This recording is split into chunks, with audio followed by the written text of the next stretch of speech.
আর এবার শাসনের দিকে আমরা নজর রাখবো। সেখানে তৃণমূল নেতার বাড়িতে হামলা, তৃণমূলের বুথ সভাপতির বাড়িতে গুলি চালনার অভিযোগ সামনে উঠে আসছে। শাসনের তৃণমূল নেতার বাড়িতে হামলা, গতকাল রাতে তৃণমূল নেতার বাড়িতে গুলি চালানোর অভিযোগ। প্রতিনিধি জিয়াউল এই মুহূর্তে আমাদের সঙ্গে রয়েছেন। জিয়াউল, এই যে তৃণমূল নেতার বাড়িতে 2 রাউন্ড গুলি চালানো হয়েছে বলে অভিযোগ করা হচ্ছে, সেক্ষেত্রে কি মনে হচ্ছে কে বা কারা হামলা করেছে? দেখো, অভিযোগের তীর অবশ্যই শাসন গ্রাম পঞ্চায়েত যিনি প্রধান তার স্বামী বাবাই ঘোষের দিকে এবং তার আর এক জয়ন্ত ঘোষের দিকেই কিন্তু অভিযোগের আঙুল উঠছে। মূলত এই শাসন গ্রাম পঞ্চায়েতের মিতপুকুর বলে একটি গ্রাম রয়েছে, সেই গ্রামের লালটু ঘোষ তিনি হচ্ছেন বুথ সভাপতি।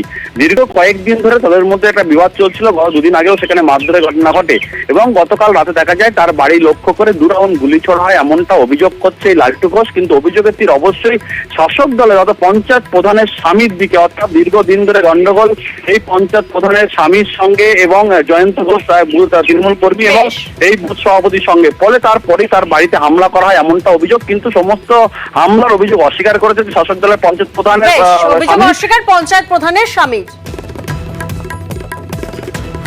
2-3 দিন আগে একটু অশান্তি হলো আমার জয়ন্ত মণ্ডলের সাথে। পার্টির কেউ না, এখানেই বাড়ি। ও নেশাবাম করে এমনি বাইরের থেকে লোকজন নিয়ে এসে একটু ধমক দেয় গ্রামের মধ্যে এবং আমাকে হুমকি দেওয়া হয়েছিল যে তোকে মেরে ফেলে দেওয়া হবে, লাস্ট পর্যন্ত তো দেখে নেওয়া হবে কি করা যায়। কালকে আকরতলায় এসে বাড়িতে 2 রাউন্ড গুলি ফায়ারিং করে। কোথায় ফায়ারিং করে? আমার ঘরের একটা দরজায় আর এবং দেয়ালের গায়ে, গভীর রাত্রিতে ঘুমোতেই পারিনি তখন। মিথ্যে কথা যে লালটু এটা একদম পুরো নোংরামো চাল চালছে।